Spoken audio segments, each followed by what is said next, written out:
You know those times in life when you get overly excited for something and then it ends up going horribly wrong? And then other times when you prevent yourself from getting excited and it ends up going worse. Hi, welcome back. Today I'm going to tell you all about my family trip. Fail.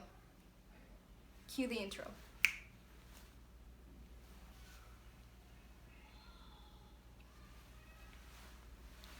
Okay, so I told you that we went. Okay, so as some of you may know, I've been on a family trip recently. And let's start at the very beginning, right? I'll take you like, say 2 weeks before. Someone in my family had suggested this, that we go on a trip to a resort or uh,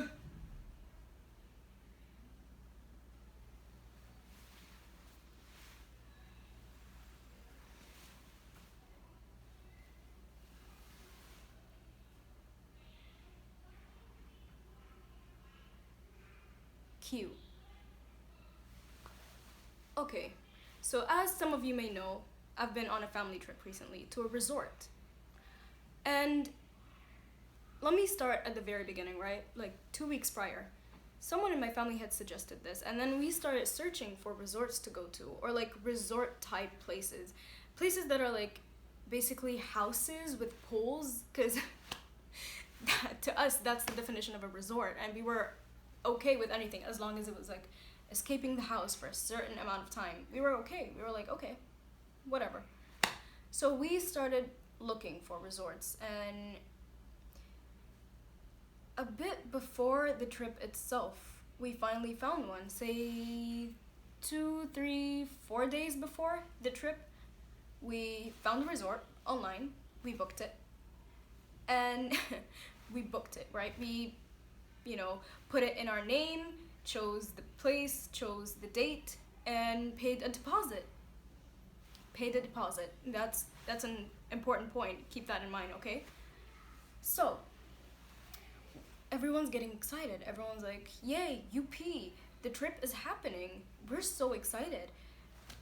I literally was the only one who was like, I'm not going to allow myself to get excited because I don't want it to go horribly wrong. Because I knew for a fact that getting overexcited was going to just blow up in my face.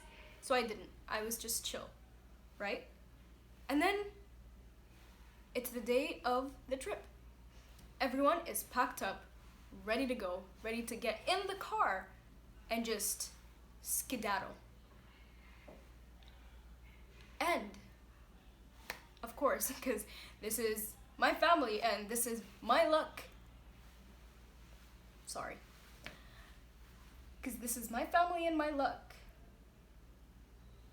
Something happened. But it's not even what you're thinking. Something even worse. The night before our so-called trip, my mom was the person who did the booking. She booked in her name. They had her information, her phone number, they had her stuff, right? So it was her job for her to call and confirm, because imagine you just find something online and you book it. And it's not even a trusty website. It's a sketchy looking website and you just book something onto there and you pay a deposit. That's like huge red flags, right? So the least you could do is call and confirm a day or two before the trip. That is what is expected of you. My mom didn't do that. My mom refused to call and confirm. Literally just pick up the phone and be like, hello, we're just making sure that our reservation is, reserved. So please, make sure of that because we're coming tomorrow. No, my mom decided not to. And my two aunts nagged and nagged and nagged for her to call. She didn't want to. She was stubborn. But that's not the point. The point is that backfired in her face the next day. The next day when everyone was literally wearing their shoes and their masks, about to get out the door, she decided to call then. Literally before getting out the house. Just be like, oh hey, we're on the way. And make sure everything's like perfectly set up. Who does that? First of all, like, who does that? Second of all, yeah, obviously it's gonna blow up in your face. And it did. They were like, we never received your reservation, and yada yada yada. I don't even know what the conversation was all about, but everyone got pissed because we were ready and we were excited. And it was just like, it blew up. So my mom on the phone said that she accepted some kind of suggestion that the other person made, the booking person. They suggested something. And it turns out that she had accepted, without our consent, the person's suggestion that we go the next day, but only pay half the price. At the expense of what? We literally were ready. We didn't want to do that again. First of all, people in this house have work, have jobs to attend to the next day. So they wouldn't have been able to go with us. Only that day. And then we were ready. We were wearing our shoes and everything. It wouldn't have made sense if we were to do everything again. Unpack, and then the next day, pack again everything that we had already packed. I know what you're thinking. Hey, why don't you just keep the things packed? No, honey, these are things that we need through the day. So obviously we're going to have to unpack and use these things and then pack them for tomorrow. So she accepted that. And my family got pissed. She literally accepted that. She was like, okay, we accept your offer. Goodbye. She hung up, left the room like she did something. I'm sorry, that's my mom. I shouldn't be talking this way. But, I mean, for real. Everyone else was in the room and everyone else was like, this is not okay. This is like not okay. Like, what? She can't just walk out the room. She is the purpose. She is the reason why all this is happening. She didn't call and confirm. Why should we pay the price? Anyway, my two aunts were furious because they, of all people, nagged to her that she should call and confirm a day before, but she didn't want to. So they were pissed as fuck. What did they do? They came up with a grand scheme to get our resort back. And lo and behold, it actually worked. It actually worked. What was the plan? Let me tell you the plan. The plan was to call up the guy again and be like, you know what? We told let me catch my breath, hold on. We told our father that you guys did this to us and he didn't accept. Because Lord knows that Arab fathers are like not to be messed with unless you want to die. So they said that. They were like, hey, we told our father, and he's fuming, and he said if you don't find a solution right now for us to go to a resort right this second, since we're already on the way, he will call the cops, show them all the billing information that literally said that we gave you guys a deposit. And the guy on the phone got scared, rightfully so, and he actually managed to find a resort for us, which was, by the way, supposedly the twin of ours, but like in another place completely, but supposedly even better than the place. But we would never know because our mom just effed up that reservation and we had to go to a new place. Anyway, that's besides the point. The point is that it finally worked and we were just gonna go. So we were all, packed up, like bags in the car, us in the car on the way to the place. And let me just tell you about this car ride. Let me just tell you about this car ride, because Lord knows that this car ride is just... They decided to... Look, we're like 11 people in the car, right? 11 people, that's a lot to fit in the car. They decided to shove me, of all people, in the back, in the very back, right? And Lord knows that the very back of the car, the place where you put your feet, like where you rest your legs, is a bit higher than the rest of the car. So your legs the whole way will be like this, literally like this. So it's a bit... is that sound? Okay. Anyway, so my legs the whole way were like this, right? And I couldn't sit on my legs. I had to sit on my butt. And then I kept like complaining. I was like, I don't want to sit here. It hurts. And no one understood why it hurt me. They were like, shut up, you're just being a drama queen. No, honey, I have 2 bones for an ass. Obviously, it's gonna hurt if I sit on them for too long. And it was a 1-hour car ride. So it hurt sitting on my 2 bones for so long. Like, if I were sitting in a normal chair and my legs were like this, that wouldn't hurt because, like, most of my weight would be distributed by, like, on my butt and my legs, but it was solely sitting on my butt and it hurt. And they didn't understand it because they wouldn't, even if they sat in the back, they wouldn't have understood because they have cushions for asses. Like, their asses are literally cushions in and within themselves. So they wouldn't understand. And then they complained about them having to sit like 4 in front of us but be mushed together like this. Honey, your entire body is a cushion. I know that sounds mean, but like, it's the truth. If they got pushed from the sides, they wouldn't have a problem. If they sat on their butts, they wouldn't have a problem. Why? Because, okay, I'm not gonna say why, that's a bit mean. But like, I was furious. Anyway, I don't really have much of that, the car ride film, but like, here's a little clip that I used as a streak, I think. A streak, yeah. Roll the clip.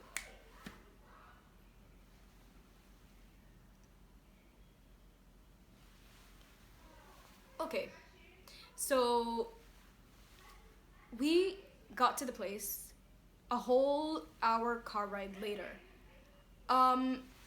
We got there and we were like, okay, this place is like pretty dope. There was indoor pool, there was outdoor seating, trampoline, swings, a mini kitchenette which was like cute, but like we didn't really need it because we weren't gonna cook anything. There were 2 bedrooms, and dude, one of the bedrooms, the master bedroom, had like a view of the pool, and then the living room had a view of the pool, the indoor pool. It was beautiful, dude. Are you curious as to what it looked like? Do you want like a little resort tour? Don't worry, Dahlia from last week got you hooked. Cue the clip.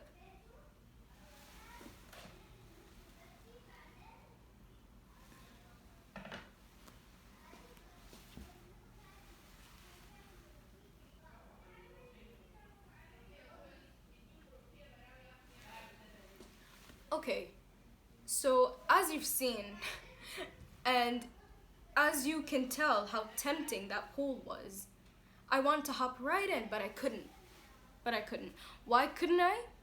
Because, well, there was a tiny, teeny problem with the speakers that I showed you. And Lord knows that I'm the technician of the house, so anything that gets broken, I'm the one to fix. Yes? Someone's knocking on the door. Let me go get that.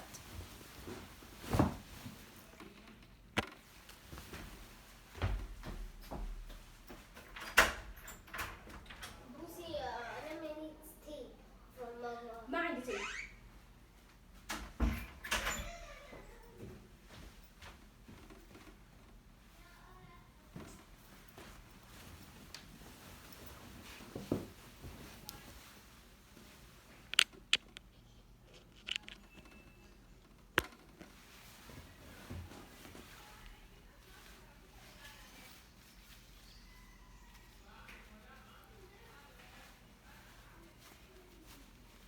Okay, where was I?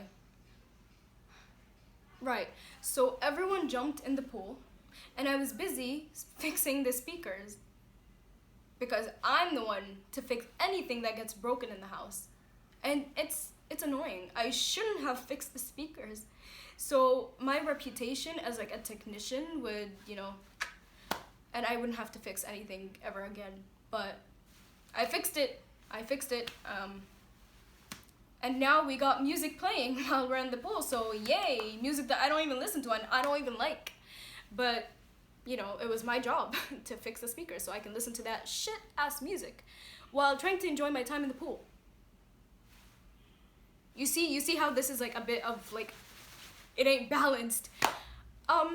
It's okay. It's okay. No problem. No problemo. So we swam. Like I finally got into the pool. By the way, the pool was freezing, but we still swam. My entire family forced us all to smush into the shallow end of that pool. And we were like a lot of people for how tiny that shallow end was. And me, being the daredevil, didn't want to listen to anyone. I was just like, nah, when they're not looking, I'm gonna go to the deep end. I wanted to test out how far the deep end would be. Like, would my entire head be under, or would, you know, it would reach up to here? Anyway, I wanted to test, so I walked slowly towards the deep end, and, well, it was okay. It reached till here, so I was fine. I could breathe. It was so funny, because you couldn't see my body at all. You could just see my head floating. And I think that's why my mom got concerned. By the way, if you're wondering what that looked like, here's a picture. Yeah, that's a picture that my sister took, because she was like, what the hell is that floating in the water? So she took it just to, like, you know, zoom in and be like, oh, it's her? What is she doing? You get it. It looks weird from far away. But, so my mom walks in, right? And she's like furious as to how I could dare go to the deep end. And I was like, look, like, I'm okay. Look, the water reaches here, and, you know, I'm not drowning. And then she was like, y'all like don't know how to swim. And I was like, you know what? I do know how to swim. And I did swim, by the way. I actually knew how to. Like, I got from like the deep end to the shallow end of the pool in like the matter of like 10 seconds. I swam the whole thing, and like my technique was like, look, my technique was questionable, but like that's not what we're talking about, right? I swam, and my mom was like, okay, who taught you, huh? And I was like, it was my friend Yumna, she taught me. And she was like, where did you and Yumna swim together, huh? She doesn't know about all those times in Alia's house that we swam, and me almost drowning once. She doesn't know, so don't tell her. So I was kind of like busted, and I was like, no, oh look, the water. Boom. And I dived in to escape her inquisition. So that happened. I actually have a video of me swimming, but I'm too embarrassed to show you because it looks like I have one leg. But something interesting that I also found was me looking back at the pictures we took after we came back, and I found like pictures of my cousin Susu. She was posing in front of like the window in the bedroom that shows you the pool, and right in the very far end corner, very far away, you can spot a little speck of a person's head. A person who was me. A person who was like on the brink of life and death. As I was like slowly drowning and dying, you could just see that displayed. While my cousin is like being all cute, and she's like roar and posing and stuff, and you could just see me dying in the back. It was funny. Let me just show you. Let me just zoom into that. Bro, oh my god, it was so Anyway, so after that, after hours, literally hours in the pool, listen, I got injuries. Right? While I was swimming, I hit the wall, and then that wall kind of chafed my toe, my poor toe, and it still hurts. Yeah, it still hurts. Anyway, so I wanted to get out of the pool. I was like so done. And while like it's common knowledge that when you leave a pool, you need to shower, right? What did Dahlia from last week do? Nah, she didn't want to shower. Showering's for losers. She full on hopped in the jacuzzi. In the hot, scorching water of the jacuzzi, right after she was swimming in the freezing water of the pool. Now, is that something good? Is that something sane?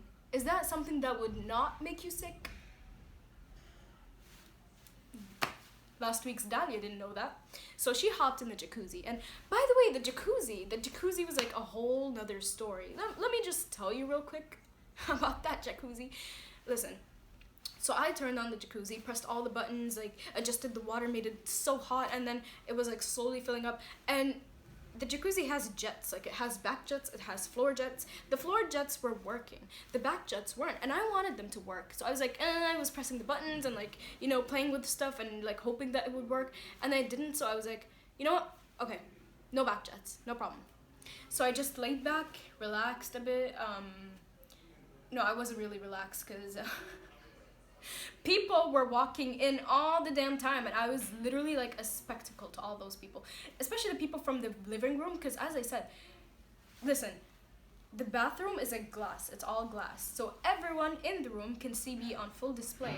I wasn't naked, by the way, because of those people. I didn't want to be naked, but I was on full display to anyone who wanted to like pass by, and people from the living room can see me because the bedroom has a view of the pool, and the pool also has a view of the living room, so they could see me at like a 45-degree angle on full display, just doing stuff and freaking out over the jets, and just sitting there and being dead practically.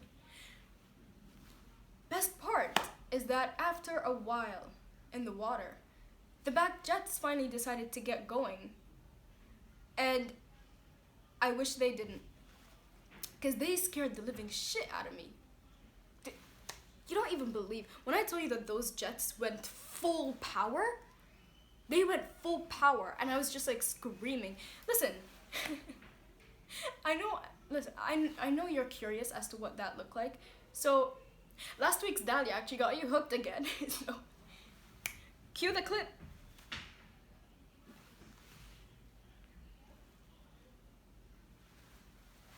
Anyway, now that you've seen that, after that, I wanted to get out of the jacuzzi as soon as possible, so I did. So I washed my hair real quick, left the jacuzzi, and just, got dressed. But as I was getting dressed, I felt a bit tired and nauseous and exhausted, like bone tired, and I just couldn't move. I wanted to pray. I couldn't stand for too long. I was literally on the bed between life and death. And I told Susu, she walked in and she was like all happy and giddy, and I was like, ugh, what does that feel like?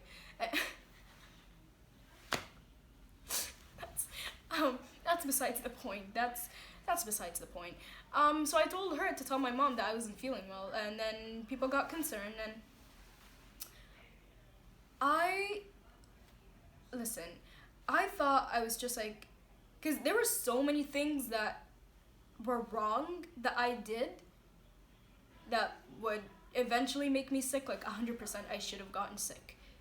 But I just at the time didn't want to believe that it was all those things. First of all, I hadn't slept that night, like the night before. I only slept like 2-3 hours. And then I swam in the pool, and then while I was swimming in the pool, I got out to eat, went back in the pool. The pool was freezing, and then I went from freezing water to hot water, really hot water, so obviously that would have done something to me. And I hadn't eaten properly. I ate like 2 spoonfuls of rice, so they would let me go back in to the pool. So I did that. So I didn't eat, I didn't sleep. I played with my body's temperature. So obviously I was destined to get sick. So anyway, I told my mom that I was sick. I went to get some fresh air outside. I didn't film that. I was too tired to film anything. So I was like, you know what? This isn't helping. Maybe I'm just like hungry. If I ate something, it would go away. So I wanted to go make Indomie because that literally was the only thing available. And as I was making it, my mom was like, no, hold up. We ordered pizza. Pizza that at the time, hungry, tired, nauseous Dahlia didn't know that that pizza would be arriving 2 to 3 hours later.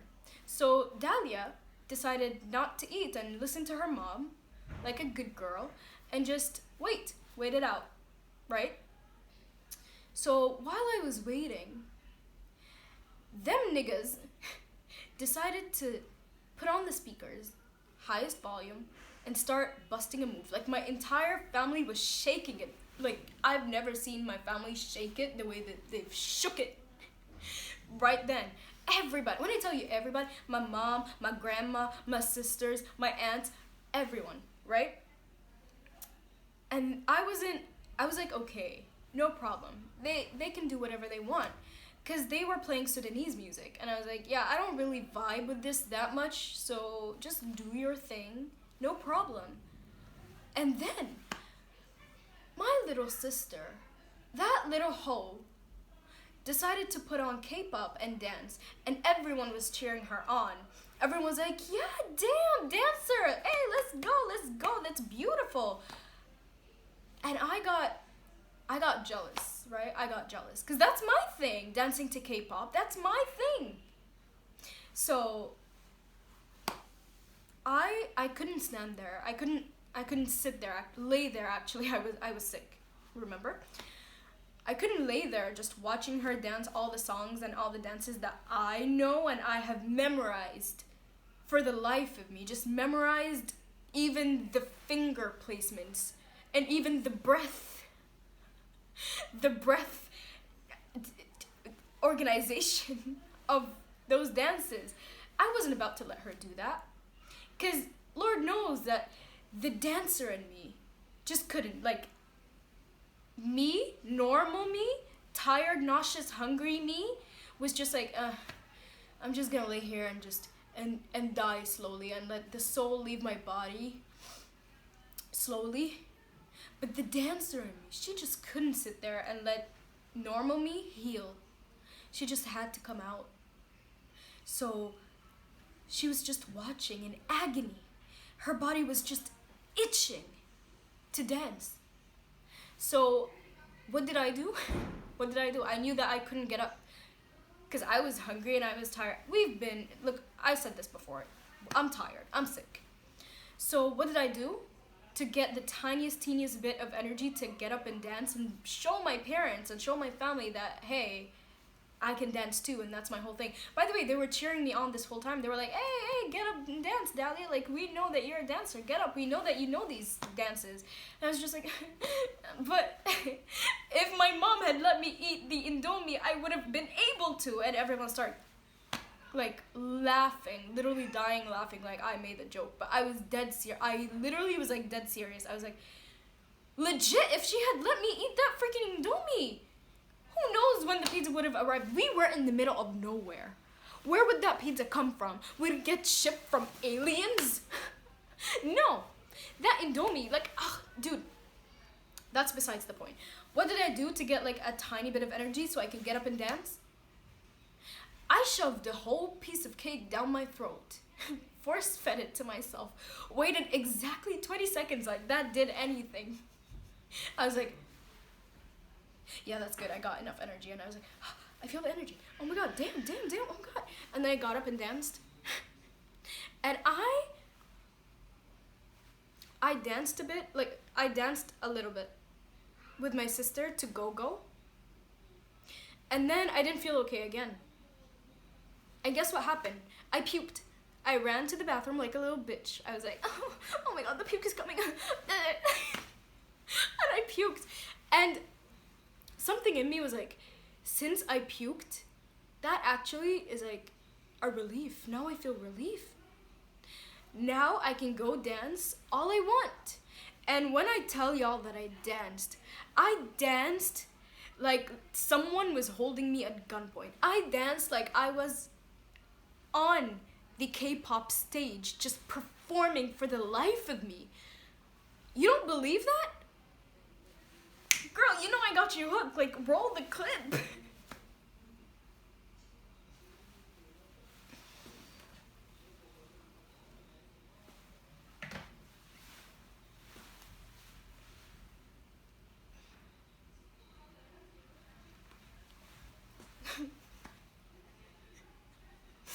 Don't. don't rewind that because it embarrasses me. I don't tell me that that is not the way someone looks when they dance. Like someone is literally holding a knife up to their throats and like, you know, telling them to dance like their lives depend on it. Don't rewind, please. Just do me a favor and don't. Anyway, so after I danced to that, something happened that was that was both the death of me and what saved me at the same time. The pizza came. That was such a huge build up to nothing. Like, oh, the pizza. But for real though, the pizza saved me but killed me at the same time. The pizza saved me. Why? Because if the pizza if the pizza hadn't come, I would have kept dancing till this day. Till this day.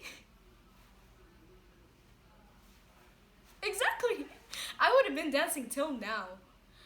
I wouldn't have left a single choreography that I memorized that I didn't like. I wouldn't have not done it, you know? I would have done everything. And I would have threw in some freestyles as well. Cause, well, you know, my body itches to dance. So much to the point that I don't care that I puke and I don't care that I do this and do that. But the pizza came and it saved me from dancing. And it was finally time to eat after I hadn't been able to eat anything besides that one cake that I vomited. uh, and then when I finally got a hold of a piece of pizza, I took one bite and I felt sick again. From that one bite, I was like, no, I have to eat this pizza. And I was just like eating it. Like, listen, imagine someone dying. Imagine someone already dead. Someone like pale, no color, decaying. Looks a mess. Just holding a pizza and nibbling on it. That was exactly what I looked like. And I wish someone would have filmed that. Because that would have gone down in history. I was just nibbling on it and I force fed myself that piece of pizza and then I fed myself another one and I was just like so done with like being like, oh, so I just shoved the second one right down my throat because I was done. And what happened was after that, I puked the pizza. Yeah, I puked the pizza.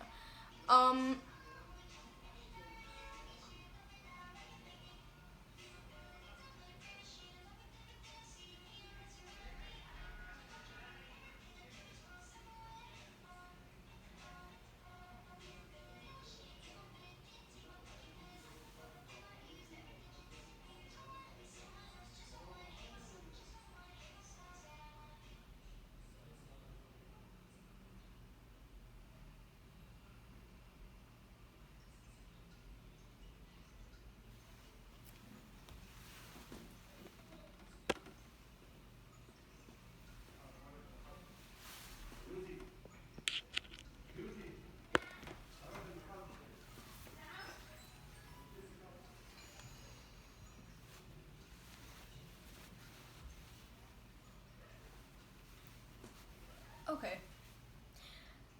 So after that whole shenanigan, I was just trying to find something that I could do afterwards. What are those sounds? Hold on. Someone wants to fight. I'm gonna throw hands, I swear to God. I swear to God.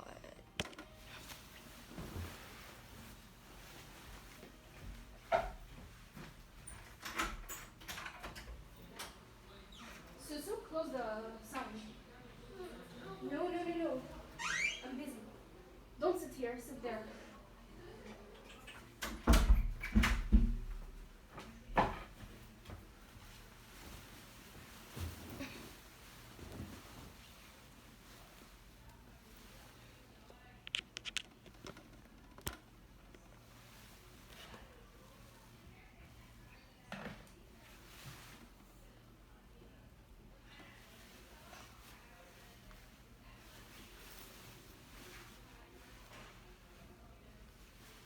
Okay, I'm back.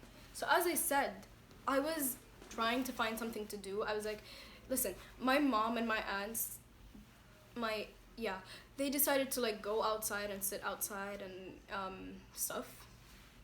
And I was like, yeah, no, I'm too dead for this. So what did I do? I went to sleep, like as I should at that point, because I was practically dead. Uh, I slept. Yeah, I slept. And then I woke up to the sounds of people getting up to pray Fajr. And then I got up and prayed as well. My mom came to check up on me. And she was like, oh, are you still sick? And then she told my sister to give me a pill. And my sister was like, you feel like puking? Yeah? Okay, here's a pill that prevents you from puking. And the irony is that that pill should have stopped me from puking, but it's actually the thing that invoked the puking. Because I puked that. Yeah, I puked. Who died?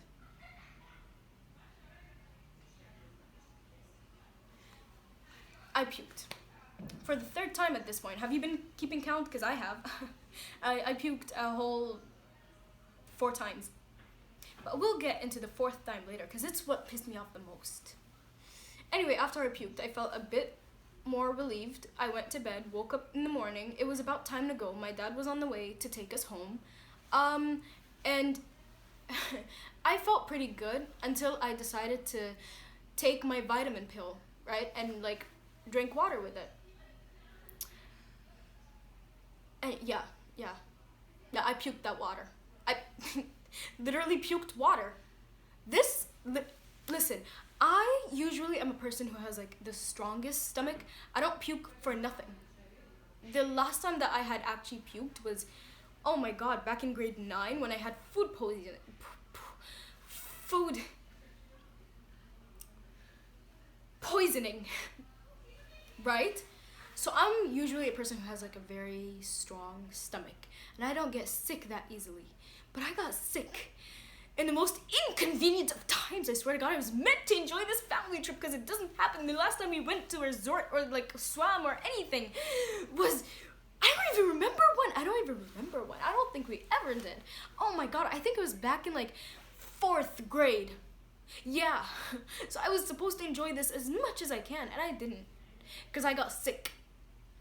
And you know what, at that point, I was just as pissed as I am now, maybe even more. So what did angry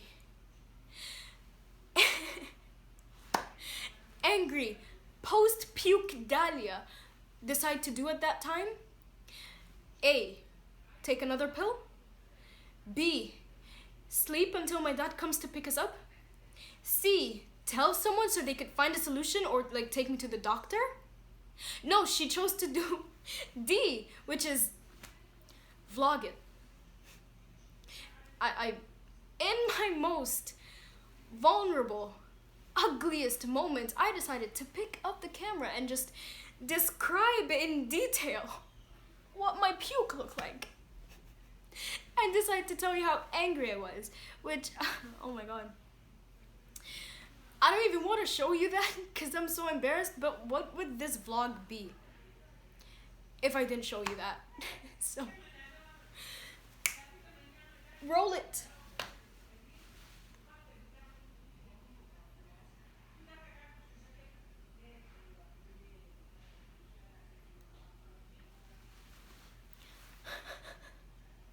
By the way, I showed this to you because I want you to suffer too.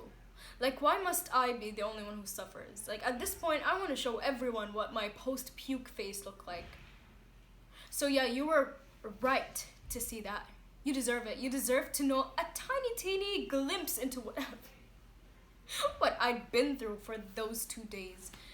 Oh my God, it was terrible. It was terrible. So, well, after that, my dad came. We got in the car, same positions as before. I was still shoved in the back like a sack of potatoes. And I just sat there and didn't complain. Cause I didn't want to puke on people, so I didn't complain. I was just like, zip it. Just let me rest until it's about time to get off this car and just be in my own bed. And well, it did happen. I mean, the car ride back it felt so much shorter. I think because I didn't complain, I was just like accepting my fate at that point. That like in all ways and all perspectives and all just in every way possible, I was going to suffer on this trip. If it's on the way to the resort, if it's in the resort, if it's eating the food while we're at the resort, if it's sleeping while we're at the resort, if it's taking pills literally to save me from that sickness at the resort, I'm still going to get sicker at that resort. And then on the way back from that resort, I was going to suffer. I was going to suffer. I think the resort is going to like be in my nightmares forever. Ugh. So like we got home, I unpacked, and then I slept, and I slept like a rock. Rightfully so, and well deserved, because I'd been through hell. I deserved that sleep. I slept pretty good. I woke up, I drank a cup of tea to like test my limits and see if I'm going to puke that out, and I actually ended up like keeping it down, so now I'm able to eat normally. I don't really have food poisoning as I kind of thought that I did. My aunt said that it was motion sickness, like seasickness, you know? And I was like, no, because I've never had that when I went swimming at Alia's house. And she was like, when did you go swimming? And I was like, oh shit, busted again.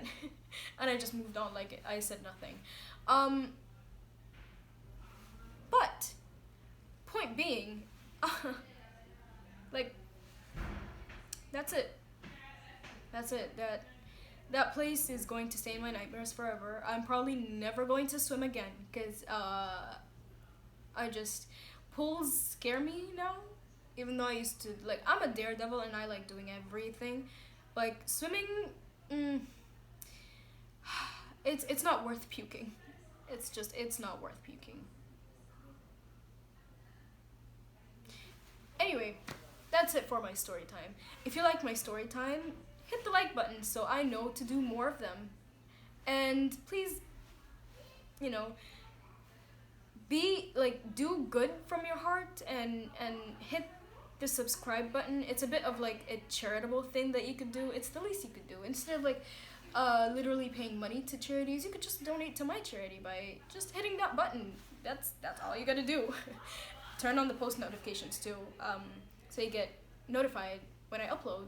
Because you would want that, wouldn't you? Don't answer that. That's it. I will see you guys later.